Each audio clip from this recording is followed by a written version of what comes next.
teething problems out the way. It was always going to happen.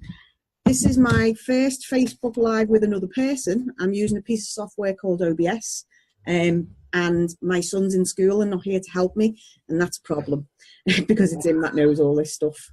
So anyway, I've done it myself, and hopefully I'm live, and if I'm live, I'm going to be really, really pleased with myself, so we'll see. I've actually got another screen open so I can see if I am live. But welcome. I'd like you to introduce you to Kev Lovelady. Kev Lovelady is a neighbour at my virtual offices in Mist. Oh, Lucy Price joined. Hello, Lucy. Please give me a thumb or something to tell me you can hear and there's no problem with sound or anything daft like that, if you would. Just give me a thumbs up.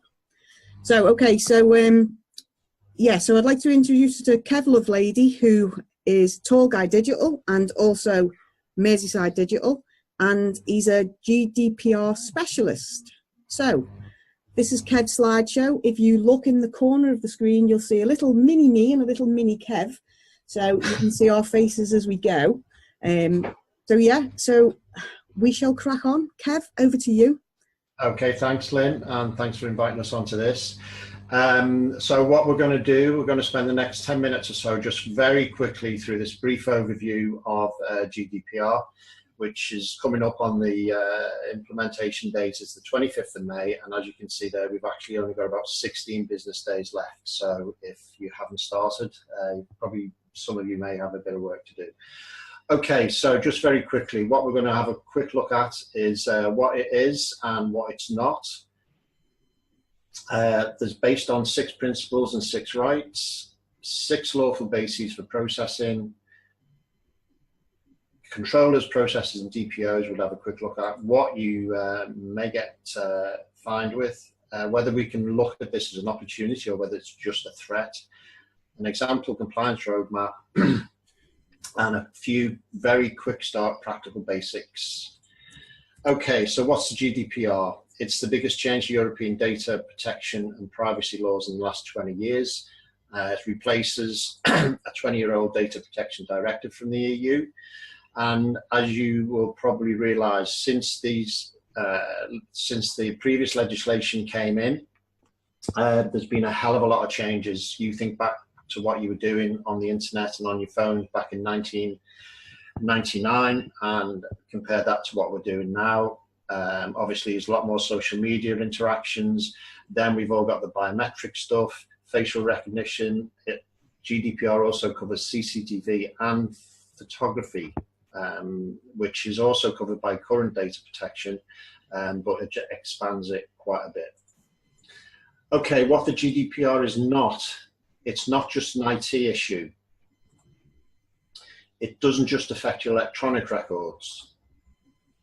It doesn't just affect your customers. So if, I mean, probably quite a lot of people on this will be one-person bands.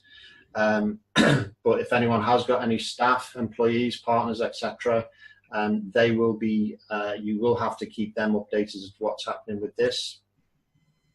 It's not a one-off exercise. This is an ongoing thing, obviously, as things change.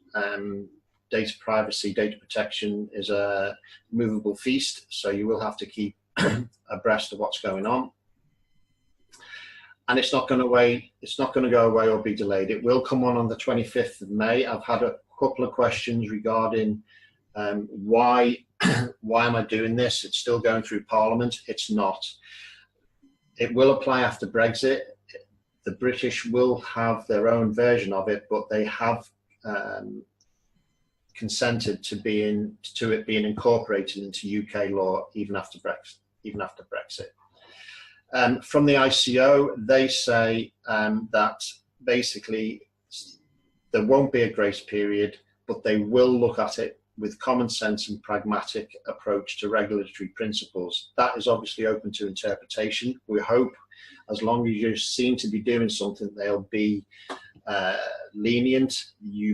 There may still be sanctions applied, but hopefully not as serious as if you turn around to them and say, what's the GDPR? Okay, so the 6 general principles of GDPR that we need to be aware of are lawfulness, fairness, and transparency. Hopefully that's sort of self-explanatory. Current data privacy is incorporated in this, but you have to be a lot more transparent about what you're doing with people's data. You have to be a lot more limited about what you, or define your limitations about what you're doing with people's data. Only collect as much as you really need. You don't obviously need date of birth, date of marriage, how many kids, etc. if you're just giving away a free PDF, for example. You have to make sure the data is accurate. You have to define how long you're going to keep people's data for. There are some legal implications around this, but basically they have to be defined.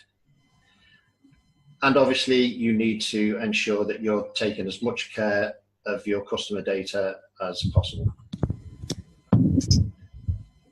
Your customers, we are all data subjects now. This is the GDPR definition of a customer, an individual. We are a data subject, okay, and we have certain rights as punters, and this is very important to remember, that you've got to look at this from your point of view as a customer rather than your point of view as a business owner. That's the key thing that's really, really going to change. So as punters, we have access to, we have the right to access our personal data. We have the right to rectify, for the businesses to rectify personal data. So as a business owner, you will have to make sure that any requests for these rights are responded to. I think it's within 30 days for most things. We as customers have the right to challenge any automated decision making, and perhaps we can touch on that a bit more detail in the Q&A if we have time. The right to object to direct marketing. Again, we can probably touch on that a bit more. We have the right to be forgotten. There are certain things which are going to be quite complicated regarding this. So if somebody asks for their data to be erased, if you're running, for example, a CRM or some sort of MailChimp database is obviously a very common example for most small businesses. What do we do about backups of any of that data? Does the data have to be removed from the backups? If for a larger organization, just as another one to be aware of, larger organizations may be taking data extracts for testing purposes to test new products, new services, etc. Does that data have to be removed from any data extracts? All very legal and probably still needs to be fully fleshed out. And the final one is the right to data portability. This is going to be quite important, in my opinion, coming up over the next 5 years or so. Basically, we have got the right to ask for our data to be transferred to another organization. So if you've got your insurance with, for example, Aviva, you can ask them to transfer it to, for example, to LV. LV are not obliged to process that, but you have the right to ask for that. And I think that's going to change quite a lot of things as regards sort of changing services, etc., over the next 5 to 10 years. Okay, you have to also define a lawful basis for your processing of customer data. A very simple one is a contract. So if you're going into a contract with somebody, that is one basis that you can request their data and process that data, because you've obviously need to certain amounts of data to fulfill a contract. Legal obligation, touched on this before. For certain industries, people are required to keep data for a certain amount of time. For example, accountants, I think it's something like 7 years or 7 years. For some of the more sensitive data, it may be longer. Vital interest, this mainly covers the emergency services. So if there's any requirement to put it bluntly, to save somebody's life, you may need certain information for that. Again, public task, again covering sort of a lot of it's to do with emergency services. So obviously police need information to keep the public safe. Another one, consent. We'll come on to this probably in the Q&A. And the final one is legitimate interest. Now this is quite a woolly one, but it covers quite a bit. you've got to determine your lawful basis before you begin processing. And obviously you may have a contract with somebody for one element of processing the data, and you may require consent for another part of your business. So it's not a one-for-one requirement here. You could be dealing in many or any one of these 6 lawful bases. Most organizations are it's going to be 1, 5, and 6, I would probably say, with possibly 2 being thrown in there, again, depending on your industry. Okay, so we also have controllers and processors. A data controller, most of us here are going to be data controllers, i.e. we collect data from our customers, and we're the ones in control of it. We're the ones who are responsible for keeping it safe.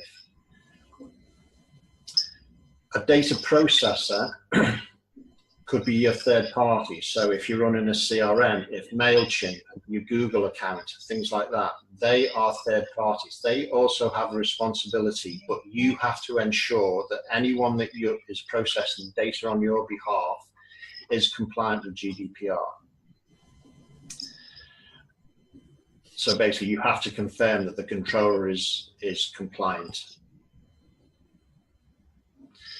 Okay, DPO. This stands for Data Protection Officer.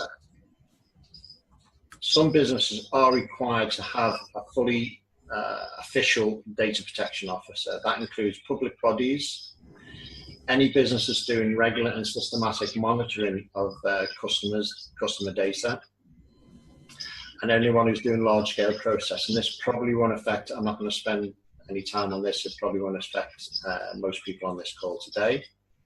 However, there may be people who are processing sensitive data that would need to assess the need for installing a full-time data protection officer. They have strict responsibilities and authority. Obviously, for a big business, this is quite important because they basically are responsible to the ICO, the Information Commissioner's officers, rather than the employer. Some people might see it as a job for life, but they do have certain responsibilities. The business cannot instruct them on what to do if it's not compliant with GDPR. It can be an employee or it could be a service provider. Whatever size of the business, someone has to be nominated as the DPO. Now, I'll put DPO in quotes here because that means the person who's responsible for data protection, data privacy. So if it's a one-person business, you will be the DPO. So, for example, for my business, Tall Guy Digital, I am the DPO. I'm not a certified DPO. There are certain qualifications, certifications that you can get, but basically I am responsible for all the data, customer data that I process for my business. Okay, sanctions. So if you're found to be non-compliant or you get a data breach, the ICO in the UK can issue fines which can amount to 4% of your turnover, or 10 to 20 million, up to 20 million euros, whichever is the greater. Now, this is quite important to understand. Some businesses I've spoken to who maybe they have a turnover of 100 grand, they may decide to take a risk that they'll get fined 4 grand, okay, £4,000. This is not the case. If they're processing a lot of data, they could potentially be fined up to 20 million euros, which obviously would probably put them out of business. That's obviously an extreme case, but it would, in theory, it would be possible. So it's not 4% of your turnover. You've got to think of it, if you're a small business, it's potentially up to 20 million. Excuse me. The authorities, in this case the ICO, can audit, issue warnings and issue bans on processing. And it's not just triggered by a data breach. Okay, if for example somebody asks you for their data of what you're holding on them, and you don't reply within 30 days, potentially they could report you to the ICO, and you would then be subject to the sanctions. Your customers, besides getting a fine potentially from the ICO, your customers can also sue for compensation to recover material and non-material damage. Okay, is it an opportunity or offence or a threat? No doubt there's a lot of work to be done for all businesses. However, it could be an opportunity to cleanse your contact databases so you get a cleaner, stronger client base where, so if, for example, you're sending emails out to 20,000 people, you're getting a 1% return. If lots of people decide they no longer want to be part of that database, it should get a bit more, you should get a stronger client base that will react stronger to your messages. However, the risk of non-compliance is not just financial.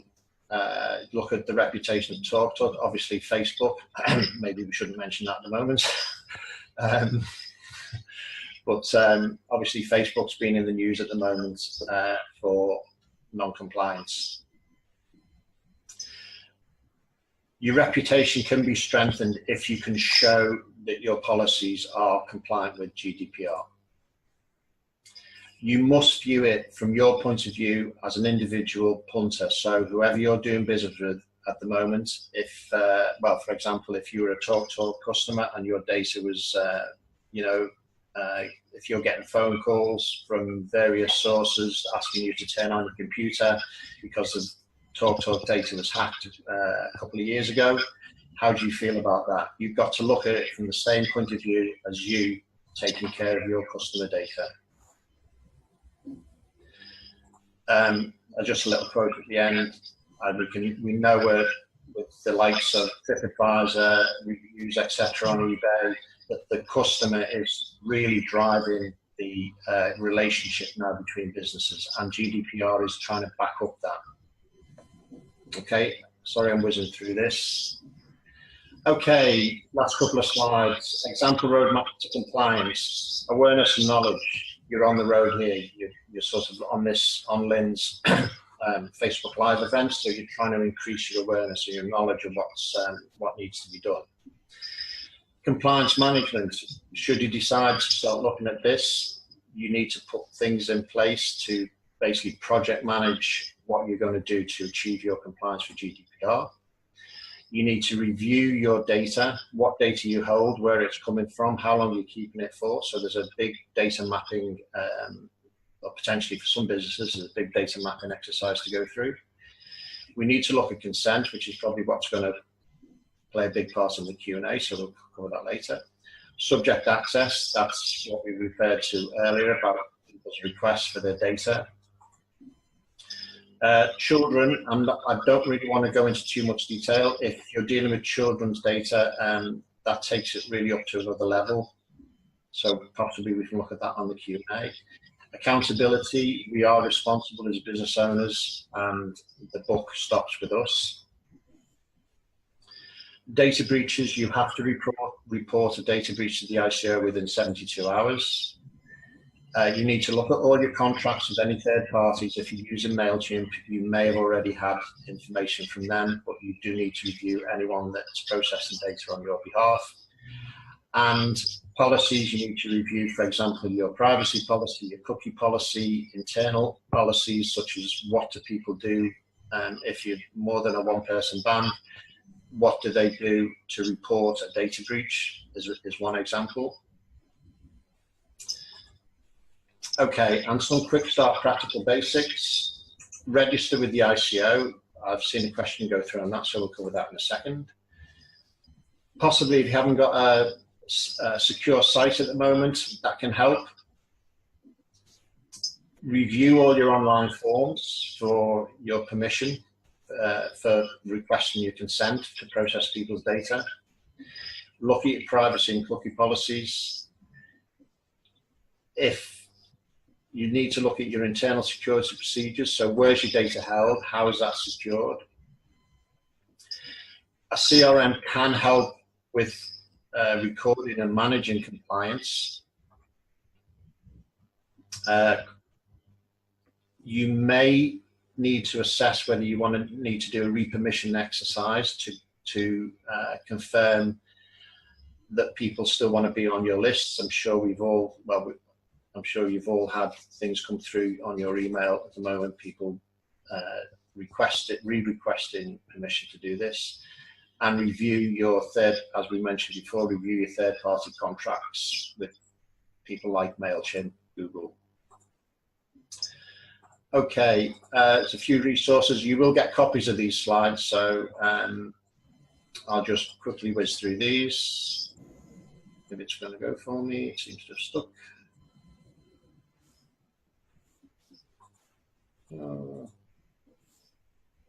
Another hiccup, Lynn. It's what? It's frozen. It's frozen, yeah. Hold on, let me see. Try refreshing the page. Mind you, Yeah, you can't. It's PowerPoint, isn't it? Hold on.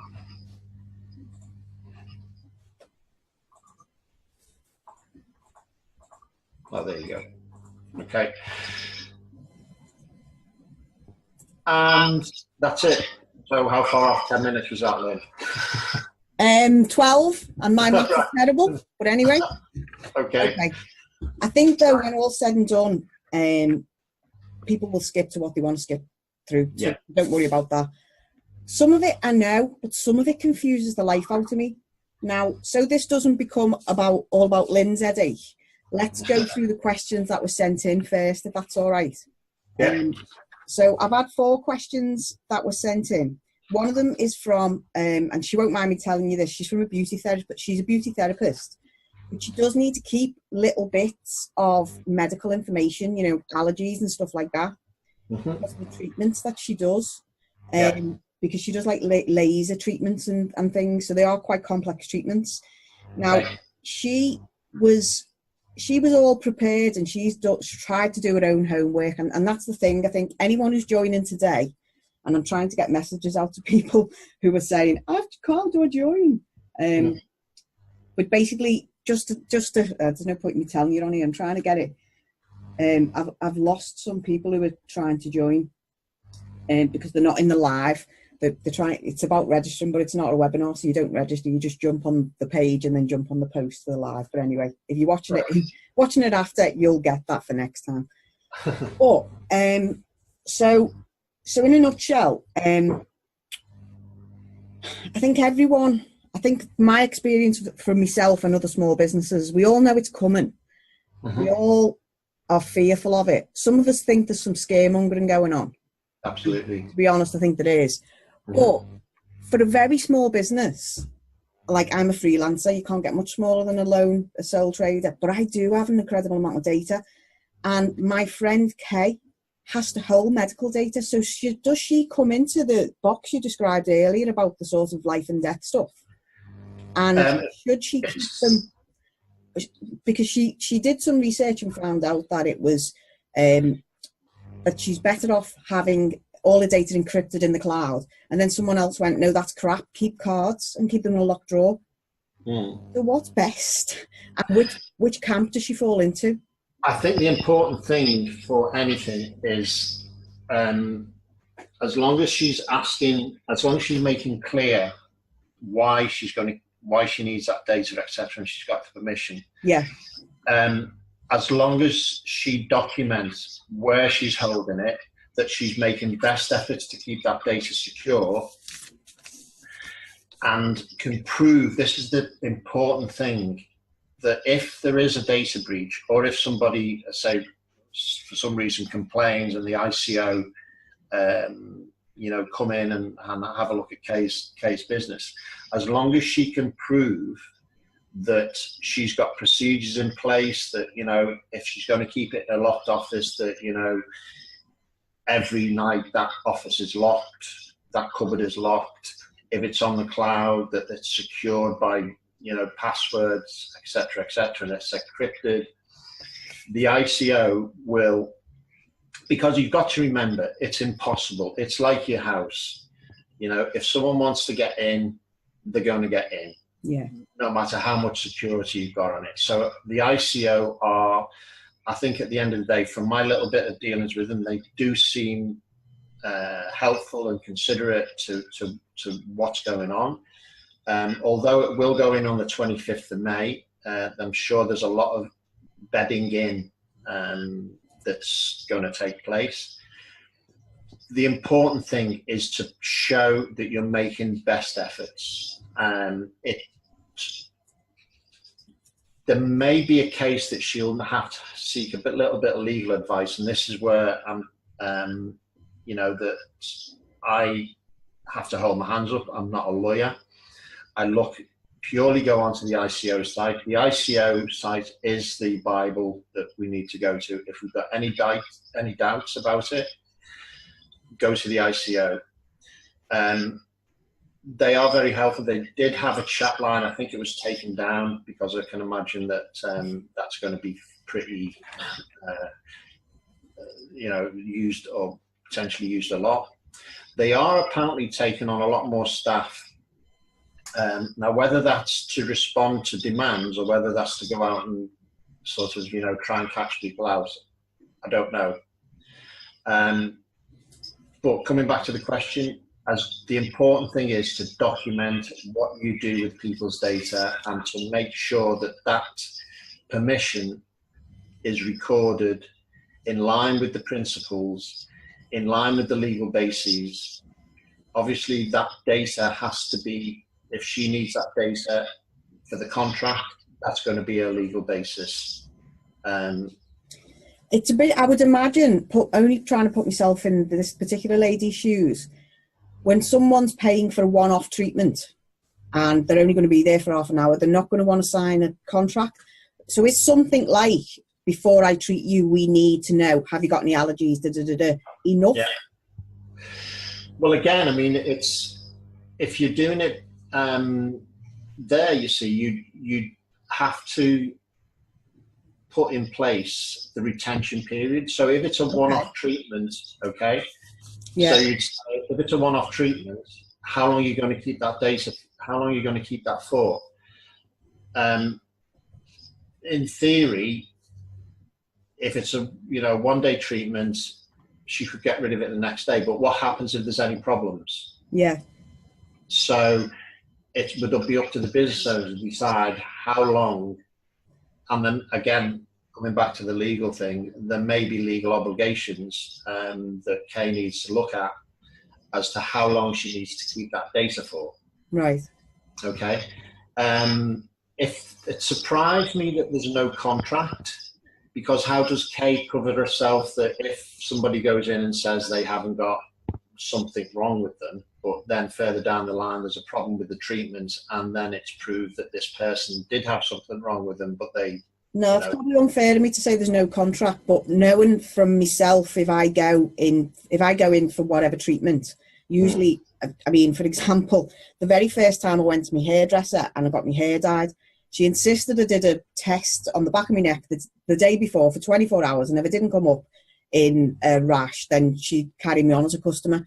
So I mean, it was something very simple, but it was something that had to be done to satisfy and tick a box somewhere. So I'm sure she will have, whether, maybe she probably wouldn't call it a contract, but she would have some sort of form. I certainly know she's got terms and conditions on a website which say, this is what we do. So potentially that would need to come into a document that's signed, or... I think the other thing is that a lot of the data protection and privacy legislation cannot be mixed in with your terms and conditions. Okay. Okay. It's a completely different kettle of fish. It is, yeah. You can't hide it away. Right. It comes back to the transparency. We all know that, you know, we all tick these boxes if we're registering for this, that, and the other. Yeah. You can't hide this compliance and consent. I mean, in that one, I would probably say that that would probably come under legitimate interest, because for somebody to start a conversation for a service or a product, pre-contract will come probably into legitimate interest. It's like when you go to a networking event, if you exchange business cards, you're not going to go through a whole process of saying, yes, I agree to you holding this data and blah, blah, blah. All you want that business card is potentially to give that person a call at a later stage to decide whether there's any room for, you know, negotiating, getting into some sort of, you know, business arrangement with them. But you're not in a contract. So I'd probably say, for the example you've just given, Lynn, about the hair test, about the skin test or whatever, that would be legit. That would come under legitimate interests, and it would only be post that the person may have to say, okay, I need, you know, X, Y, and Z data from you because of this, and I will keep it for so long. It's the transparency and showing that you are making best effort to, you know, protect people's data. This is all it is. I mean, you know, maybe Kay could put herself in the position of hair going to some other sort of treatment and looking at it from that side of things. And I think that's why a lot of people, you know, most of the people on the call are both a business owner and a punter. Yeah. Okay. You know, and that's the thing. Don't look at it purely as a business owner. Try and look at it from you as a punter going to take a similar sort of service. Okay. Moving on, because I was really interested what you were saying about, because one of the questions, as you know, is should you register with the ICO if you've basically just got a couple of email addresses and a phone number or two? This is officially, it doesn't matter how much data you're processing. Right. Okay. As soon as you're processing somebody's data for a business purpose, you have to register with the ICO, and that hasn't changed. That was under the old data privacy, the old Data Privacy Act from '98. For myself, I remember, because I actually do hold a fair bit of data about people, but the ICO used to have, and I looked for it today and couldn't find it, but they used to have this questionnaire that you went on, and if you didn't, so basically it was, do you do that, do you do the other X, Y, Z, and at the end of it was, no, you don't have to register. And I didn't at the time, and I was quite surprised, but I didn't. But I can't find it now. They took it off because they're just assuming everyone's going to give them 50 quid a year. And also because of the changes, we come back to what was, you know, when that original Data Privacy Act was set up in 1998, I think it was. Yeah. You know, things have changed so much, not only from the point of view of our interactions, but also back in 1998, a lot of this data processing was only available to the large companies. The cloud has changed all that. So if you, for example, MailChimp, okay, it was, those sorts of services were still around in 1998, but they weren't as powerful as they are now. So the ICO are looking at, again, we come back to the point, you've got to look at it as somebody whose data is, you know, people are making billions of dollars and pounds, etc., out of our data. You know, Facebook are probably going to make a few bob out of this, you know? So you've got to look at it from the fact that even if you're only collecting an email address, what are you doing with that? The ICO can't go into every business and decide, you know, that's sort of not need, you know, they don't know the severity of how you're processing people's data. Okay. So it's belt and braces. I mean, it's a little bit like, you could say that registering, there's two ways of looking at it. Registering with the ICO, do you look at it negatively and say, they know about me now? Or do you look at it positively and say, I've registered with the ICO, so the ICO now know I'm doing my best, I'm making best efforts. Yeah, okay. So it's the person's call, isn't it? Because they take literally, I couldn't find, although I believe somebody did say it still exists, but I couldn't find it. Should I register and the steps? I couldn't find it anywhere. So it's the business's call, isn't it? Really, whether they I mean, it's like the data privacy as well. I mean, you know, I've spoken to various people over the last 6 to 9 months who, you know, have not really taken they're not compliant with the Data Privacy Act, even though they should be. Yeah. You know? That might be a topic for a different day. Let's go on to the next one. Okay. So I send out special offers in PDF format when I email customers their invoices. Do I need to get permission for that? She knows she needs to get the permission for the newsletter, which she sends out via MailChimp. But if she's sending out, okay, so I suppose it's all about, I send out special offers in PDF format. That's regardless, isn't it? When I email account customers their invoices. No, unless you've explicitly said that you're going to do that. Right. So when they... Sorry, Lynn. So just coming back to the legal basis, the 6 legal bases. In the first case, if somebody's bought a product or service off that person, that person needs their email address and whatever else. Yeah. To invoice them, okay, because that's part of the contract. Yeah. Because they bought something.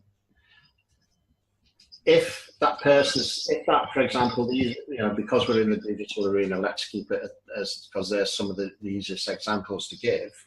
If that person signed up for that product or service online and said, yeah, I want this product, and I'm going to pay 50 quid for it or whatever it is, they click a box and it goes through, they get the service or product and they get the invoice. That's fine.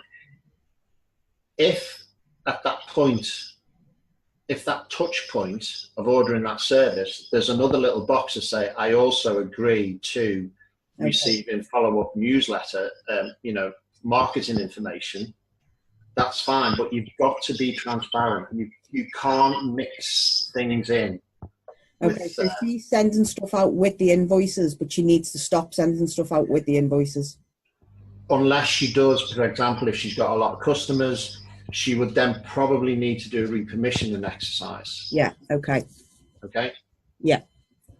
Okay, and the other one was, okay, so I email a lot of schools, but often teachers email me back from their own email addresses. I use these email addresses to arrange future assemblies. Yeah. It's going to be a nightmare. And what if they contact me first? So can she use the emails? So she's emailed a school to sfx.co.uk. Yeah. And a teacher's email back from Lynne at Hotmail. She then uses that to publicise future, no, she doesn't use the word publicise, does she? She uses that email to arrange future assemblies. Yeah. So this is a very interesting point. The whole thing around personal data is it's as soon as you can identify somebody as a person. Okay, so let's say that business owner started out with a whole pile of info at SFX, info at wherever. Okay, they wouldn't be subject to GDPR because there's no identifiable data which can be related back to a person. However, as soon as that business owner gets a reply from a real person, they're processing that data for business purposes, they are subject to GDPR. Okay. Okay. Now, it's important to look at those legal bases that I was that I put on the slides. If it's go back to that slide, please. Sorry? Can you go back to that slide?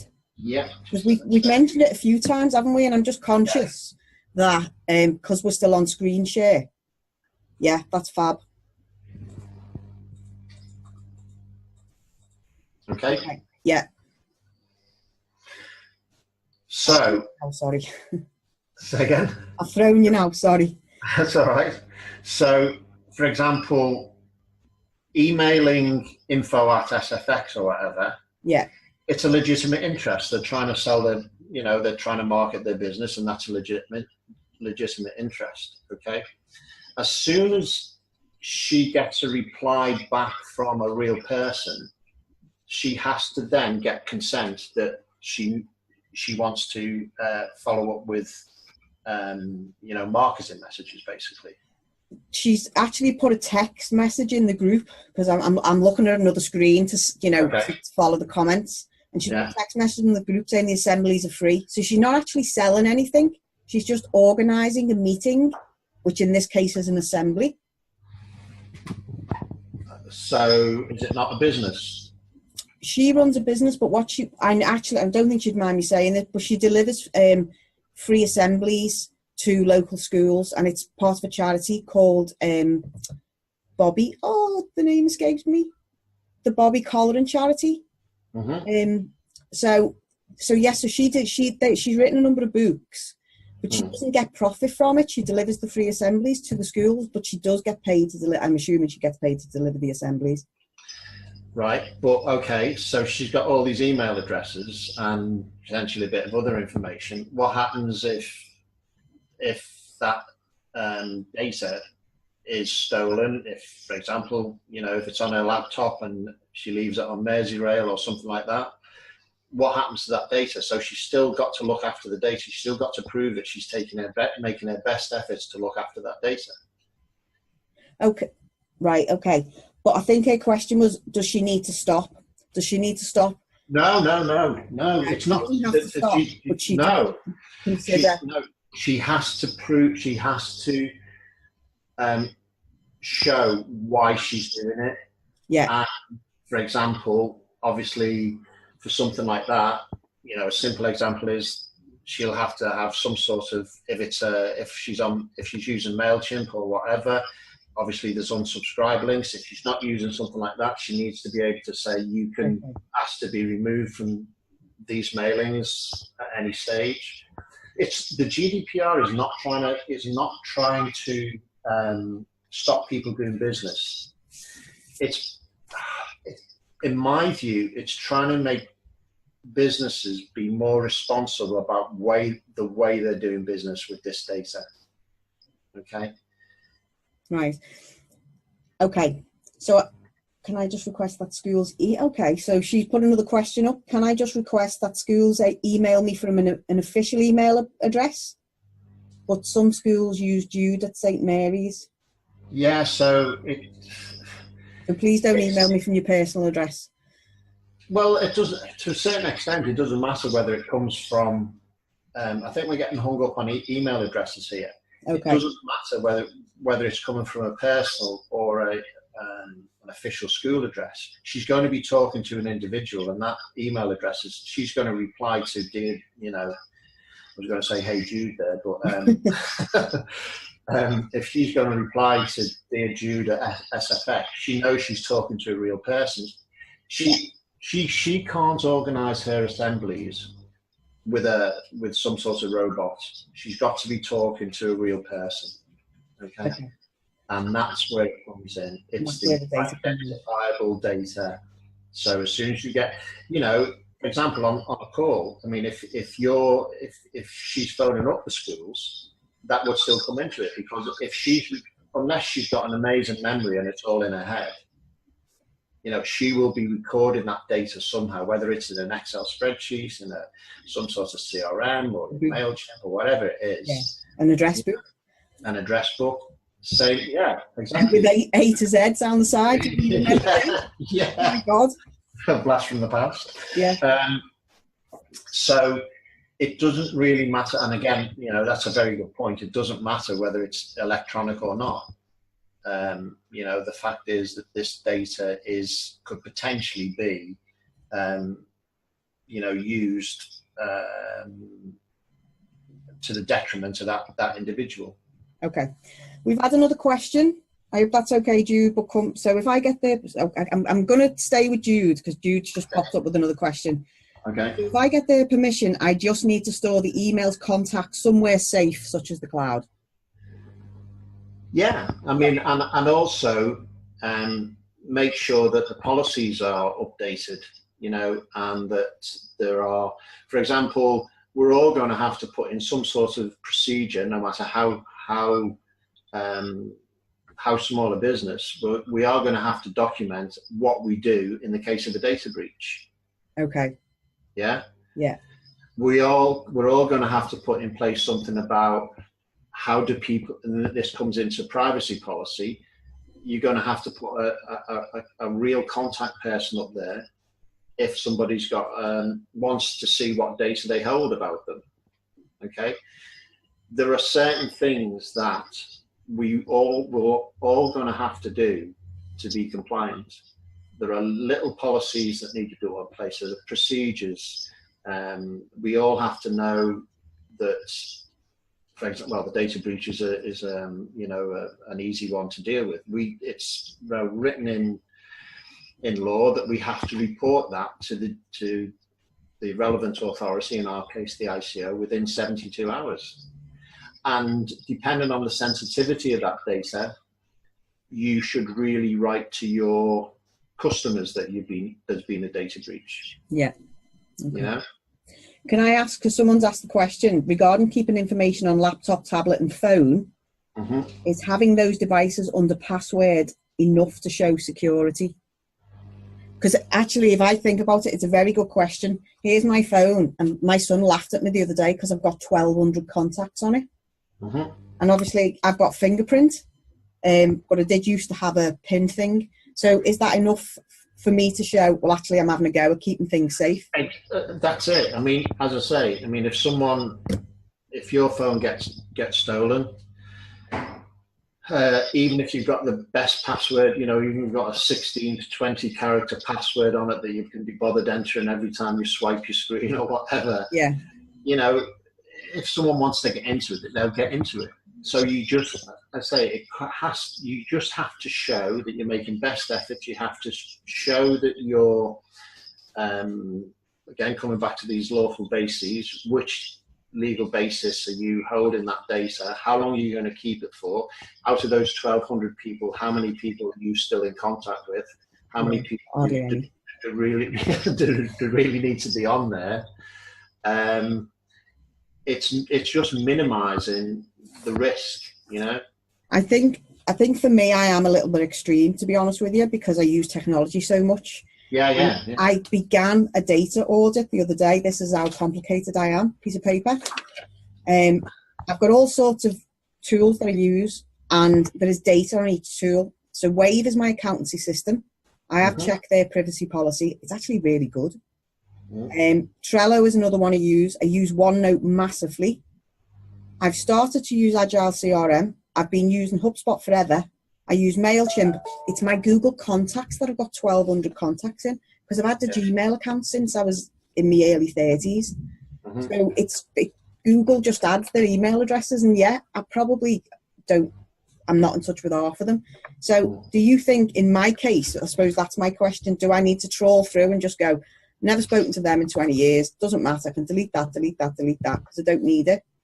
Yeah, I mean, I think from that point of view, you see, where you'd need to be, I've had this with one client, that she uses the Google Apps or G Suite or wherever they're calling it today to manage her email and then Drive, etc. And I've been working with her on some GDPR stuff, and Google sent out a new contract, basically. Yeah. Within that contract, there was quite a large paragraph relating to GDPR. And I said to her, you really can't accept this at the moment because you're not GDPR compliant. Yeah.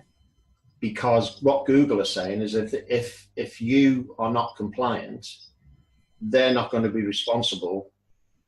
If you're not making best efforts to keep your data secure, you know, they will wriggle out of it, because potentially Google are going to, if Google aren't careful, if Google don't subscribe to GDPR, you know, they're potentially going to be under a lot of pressure and getting a lot of legal action.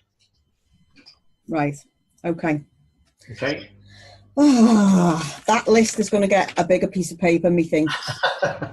but I'm having a go. I tell you what I am in the process of at the moment is I'm looking for a solution for my websites, because I use Google Analytics, I use Mouseflow, I use a click-through. I've got IP addresses coming out my ears. So for me, I need to find a robust solution for my website, and I haven't found it yet, which says... What do you mean, what do you mean by solution? So I want to find something that I can put on my website that isn't just the we will assume you accept cookies at the bottom, and if you don't like cookies, go to this page. I want something better, because I don't think that will be enough.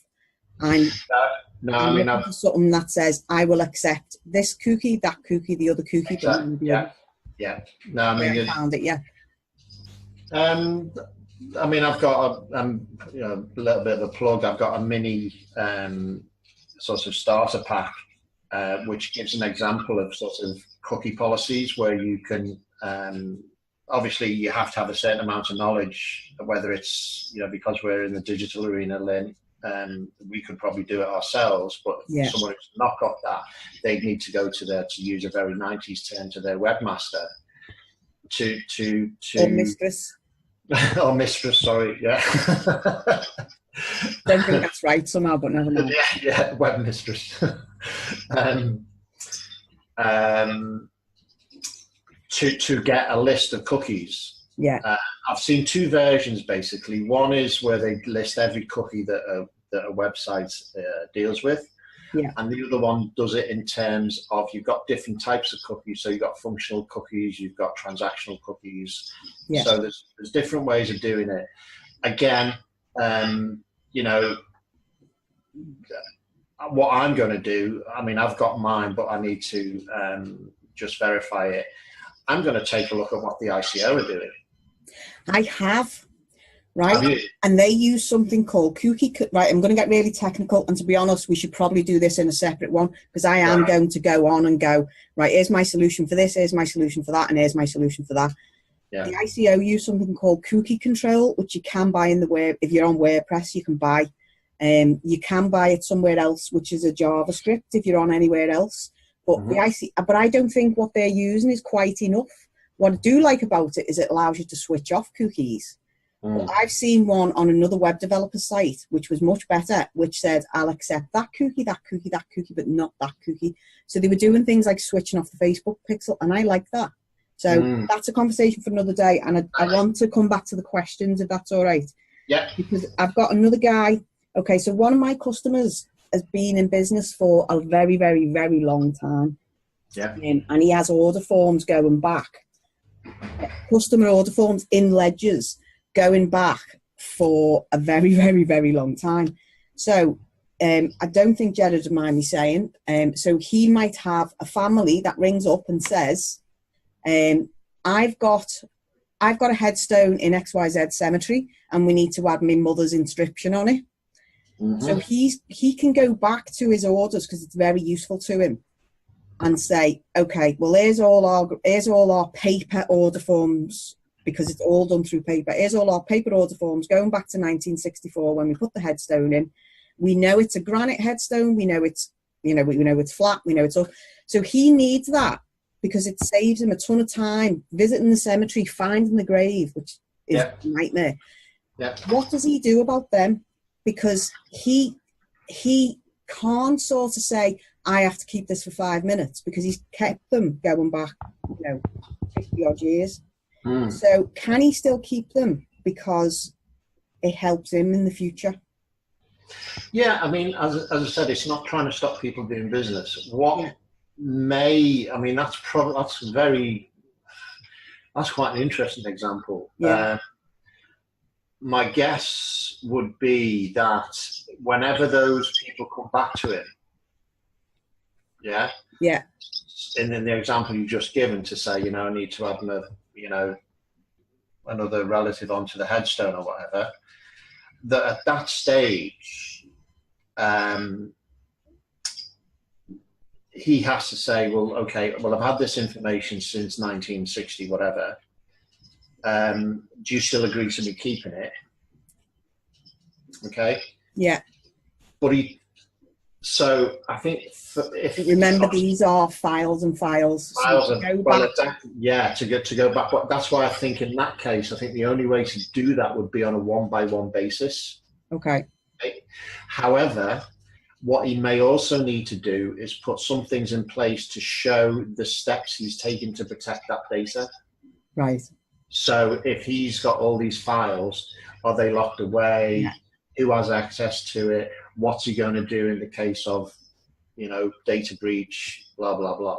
Okay. Yeah.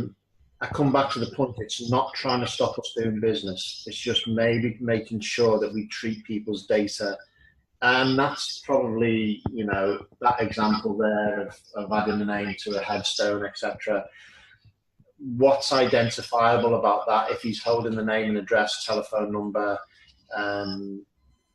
that's obviously identifying somebody. If it was just a customer, and what he could do potentially is anonymize it, right, which we haven't really touched on.